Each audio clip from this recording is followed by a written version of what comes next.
देख रहे हैं लाइव 7। नमस्कार, लाइव 7 विशेष में आपका स्वागत है। मैं हूं ज्ञान रंजन।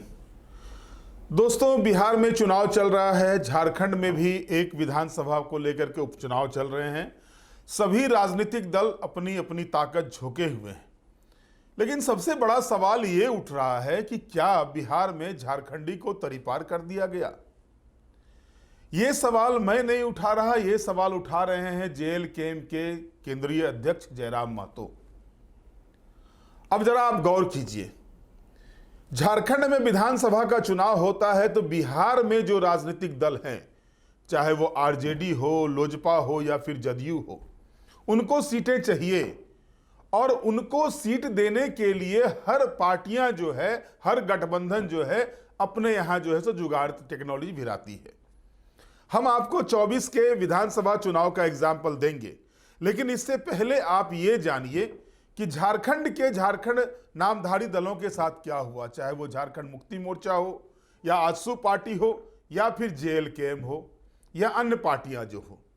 क्या बिहार में झारखंड से जुड़े हुए किसी भी राजनीतिक दल को, एनडीए हो या इंडिया गठबंधन हो, किसी ने तवज्जो दी? और नहीं तवज्जो दी तो इन दलों के नेताओं ने क्या कुछ निर्णय लिया, क्या कुछ स्टेप उठाया? कहीं कुछ नहीं है। हां, झारखंड मुक्ति मोर्चा ने जरूर फुफकार मारी है। अब यह फुफकार क्या सही में डसा जाएगा या फिर फुफकार बन के रह जाएगा, यह देखना होगा। लेकिन इतना तो तय मान के चलिए, जिस कदर, जिस जोशो खरोश के साथ झारखंड मुक्ति मोर्चा के नेताओं ने बयान दी है, यह बयान सही मायने में अगर सच साबित होता है तो 14 नवंबर के बाद झारखंड की राजनीति में बड़ा भूचाल आने जा रहा है। जो ये तूफान आने वाला है, इस तूफान में कौन राजनीतिक दल इंडिया गठबंधन से उड़ेगा, कौन साथ में रहेगा या फिर किस राजनीतिक दल के पर कतरे जाएंगे, ये सारा कुछ आपके सामने होगा। लेकिन ये तय मान के चलिए कि होना तो है ही कुछ न कुछ। क्योंकि जिस तरह से झारखंड में जब 2024 के विधानसभा के चुनाव हो रहे थे, तो इंडिया गठबंधन में आपने देखा कि कांग्रेस पार्टी ने जैसा चाहा वैसे गठबंधन के अंतर्गत सीटें ली। आरजेडी को 6 सीटें मिली, वाम दलों को शामिल किया गया तो उनको भी 4 सीटें दी गई। लेकिन बिहार में क्या हुआ? बिहार में अंतिम समय तक ऐसी स्थिति क्रिएट कर दी गई झारखंड मुक्ति मोर्चा के साथ कि वो अपना कैंडिडेट भी खड़ा नहीं कर पाया। और कहते हैं ना कि अगर दोस्त ऐसे हो तो दुश्मन पालने की आवश्यकता नहीं होती। शायद झारखंड मुक्ति मोर्चा को बिहार में यही सबक मिली है। जिनके साथ वो झारखंड में गलबहियां करके चल रहे हैं, जिनके साथ मिलकर के वो ताल ठोक रहे हैं, जिनको साथ लेकर के वो सरकार चला रहे हैं, लेकिन बिहार में उन्हीं दलों ने, चाहे वो कांग्रेस हो या फिर राष्ट्रीय जनता दल, झारखंड मुक्ति मोर्चा को तरीपार कर दिया, बिहार में रहने लायक नहीं छोड़ा। और यह स्थिति सिर्फ झारखंड मुक्ति मोर्चा के साथ नहीं है, यह स्थिति कायम है आजसू पार्टी के साथ भी। हालांकि आजसू पार्टी ने कभी भी एक सीट की भी डिमांड बिहार में नहीं की, लेकिन जब गठबंधन की बात होती है, गठबंधन धर्म को पालन करने की बात होती है, और जब लोक जनशक्ति पार्टी, जिसका कोई जनाधार झारखंड में नहीं है, अगर उसको एक सीट दी जाती है, जदयू को सीट दी जाती है, जिसका पिछले 3 चुनाव में 0 सन्नाटा का स्कोर रहा हो, लोक जनशक्ति पार्टी ने इससे पहले कभी झारखंड में खाता नहीं खोला, उसको सीटें मिल जाती हैं झारखंड में गठबंधन के तहत। लेकिन झारखंड मुक्ति मोर्चा को सीटें नहीं मिलती, आजसू पार्टी को सीटें नहीं मिलती। तभी तो कुछ दिनों पहले जयराम महतो ने जो बातें कही थी, वो बातें सही मायने में दिगर करने वाली है कि उन्होंने कहा था कि क्या झारखंड मुक्ति मोर्चा को सीटें नहीं मिलेगी तो झारखंड मुक्ति मोर्चा बिहार में क्या करेगा। बिहार के राजनीतिक दल झारखंड मुक्ति मोर्चा को सम्मान देंगे? क्या बिहार के राजनीतिक दल सुदेश महतो को सम्मान देंगे?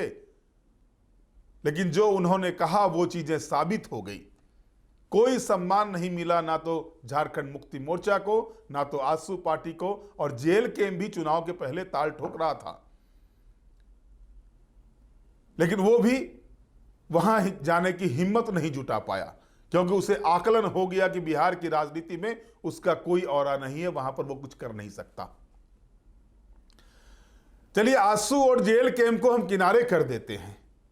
झारखंड मुक्ति मोर्चा के तो विधायक एक मर्तबा चकाई से रह चुके हैं। पिछले चुनाव में भी उनके कैंडिडेट वहां चुनाव लड़े हैं, उससे पहले भी उनके कैंडिडेट वहां चुनाव लड़े हैं। आखिर ये स्थिति क्यों उत्पन्न की गई कांग्रेस पार्टी और राष्ट्रीय जनता दल के द्वारा?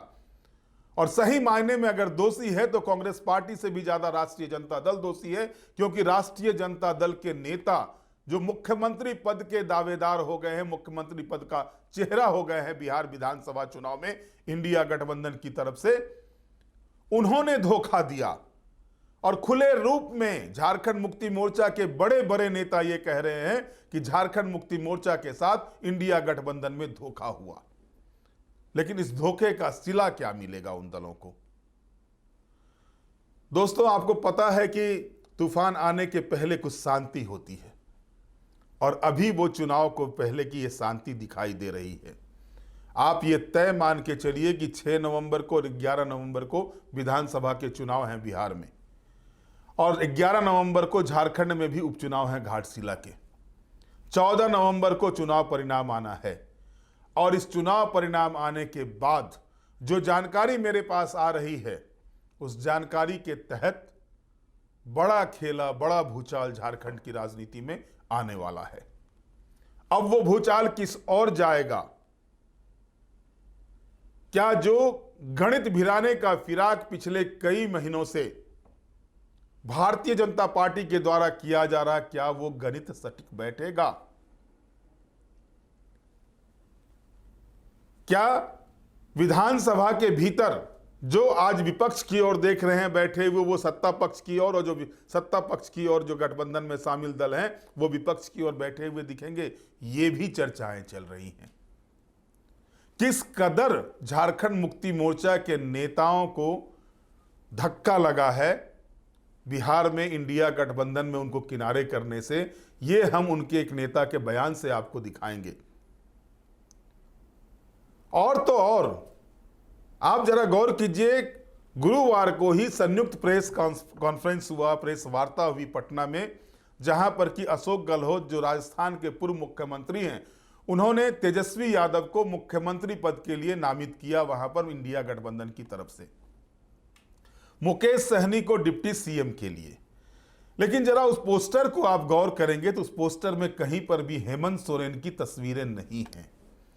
यानी बिहार से जो मैंने तरी पार शब्द का यूज किया है, सीधे तौर पर बाहर कर दिया गया झारखंड मुक्ति मोर्चा को, पोस्टर तक में जगह नहीं दी गई। और तभी उसके नेता कहते हैं कि यह धोखेबाजी बर्दाश्त के लायक नहीं है और बहुत बड़ा निर्णय लिया जाएगा। सुनिए मनोज पांडे जो झारखंड मुक्ति मोर्चा के प्रवक्ता हैं, उन्होंने क्या कुछ कहा है।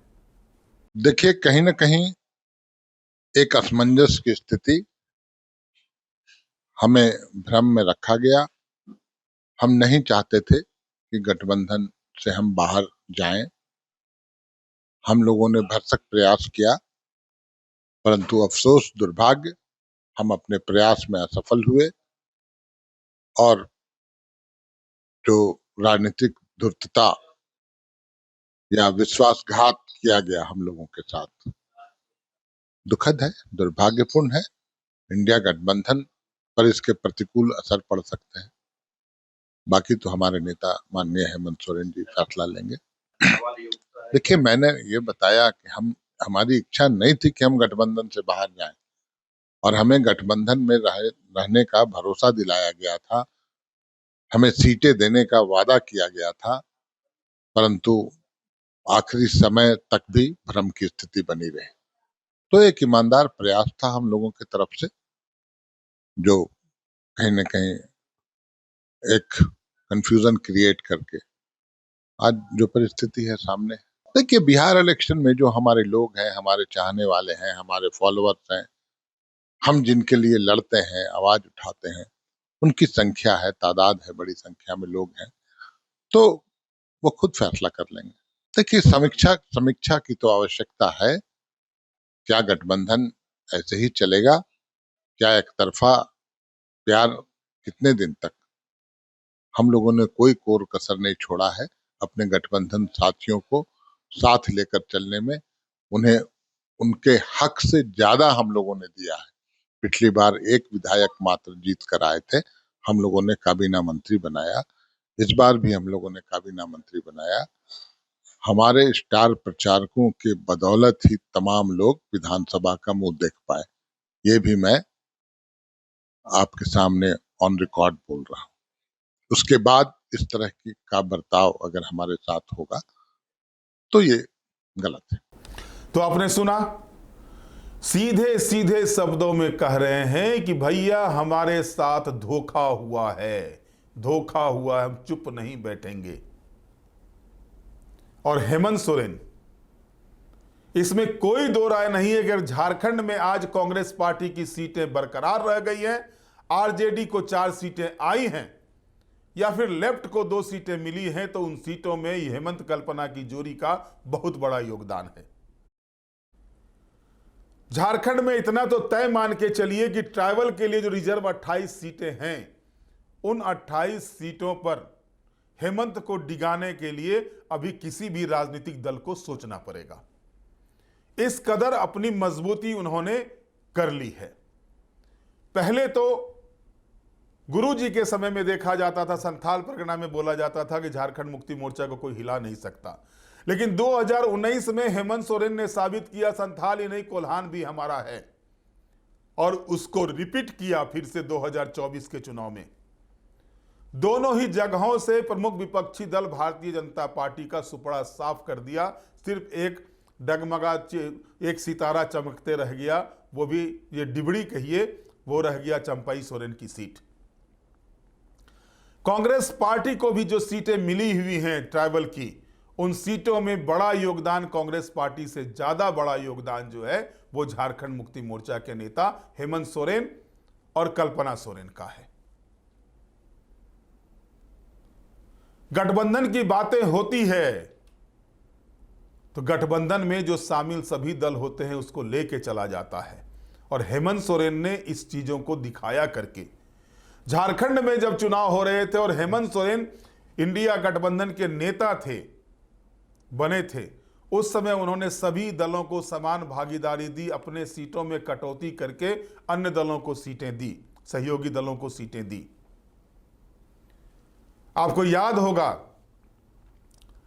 कि 2 विधानसभा क्षेत्र जो जीत के आए हुए हैं, अभी सिंदरी की विधानसभा सीट हो या फिर निरसा की विधानसभा सीट हो, जो लेफ्ट चुनाव जीत करके आए हुए हैं, वहां पर झारखंड मुक्ति मोर्चा का वोट परसेंटेज अच्छा खासा था।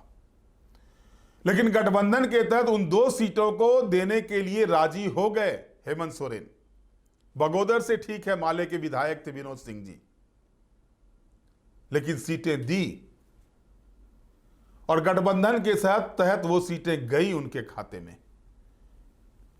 राजधनवार की सीटें दी गई।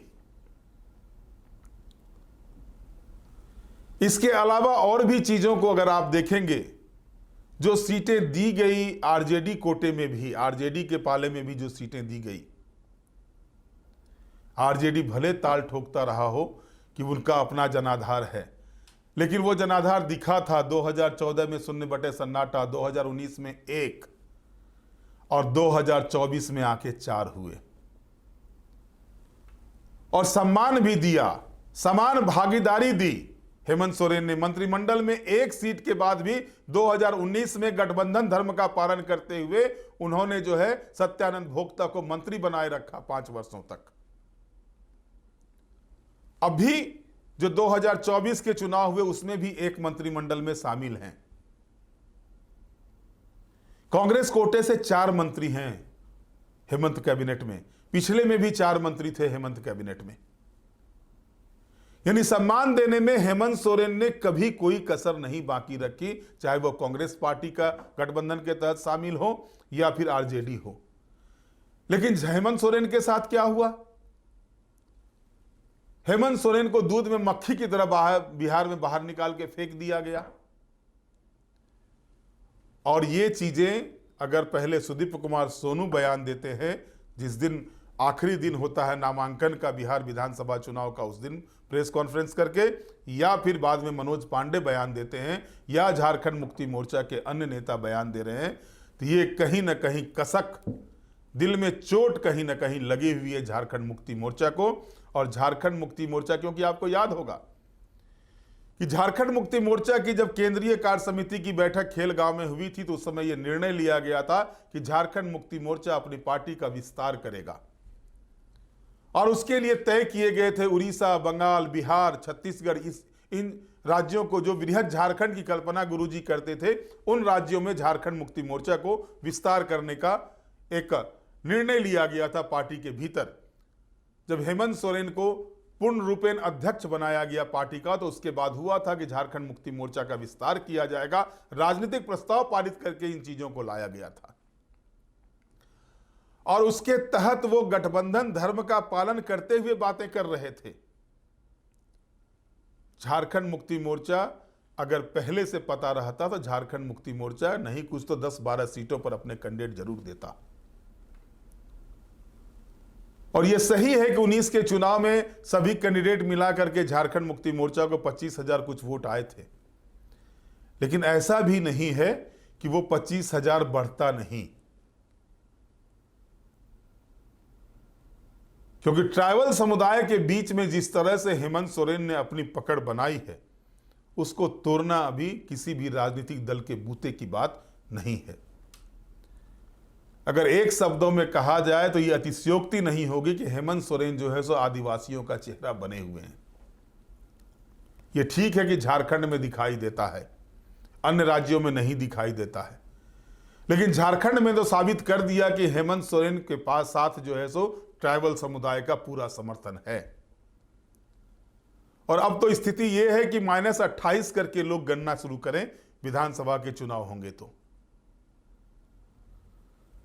लेकिन उनके साथ इस तरह की स्थिति बनती है बिहार में, वो भी जो झारखंड में सत्ता में दल शामिल है, कांग्रेस और आरजेडी, उन्हीं के द्वारा ये हथकंडा अपनाया जाता है, तरीपार किया जाता है, तो जाहिर है कि ये आवाज चुप होने वाली नहीं है। और जिस तरह का गुस्सा, जिस तरह के अंदर ही अंदर जो बातें चल रही है, और हेमंत जो है सो चुप रहने वाले नहीं हैं, वो खुल के किसी को, उनके चेहरे को देख के नहीं कह सकते हैं, लेकिन निर्णय लेते हैं, और निर्णय होने वाला है। जो मेरे पास जानकारी आ रही है, 14 नवंबर तक का इंतजार कीजिए, बहुत बड़ा भूचाल आपको दिखाई देगा झारखंड की राजनीति में भी। और किस पर गाज गिरने वाली है ये तो 14 नवंबर के बाद ही पता चलेगा, लेकिन तय मान के चलिए गाज तो गिरेगी, और अच्छे तरीके से गिरेगी। उन लोगों को पता चलेगा जिन्होंने कि झारखंड मुक्ति मोर्चा को अपने गठबंधन में जब आवश्यकता हुई तो यूज किया, और जब आवश्यकता महसूस नहीं हुआ तो दूध में मक्खी की तरह निकाल के फेंक दिया। उसको जो है सो औकात जरूर बताया जाएगा, ये 14 नवंबर के बाद पता चलेगा। बहरहाल आज के विशेष में इतना ही। आप हमारे साथ जुड़े रहें, हमें लाइक करें, सब्सक्राइब करें। बहुत बहुत धन्यवाद। नमस्कार।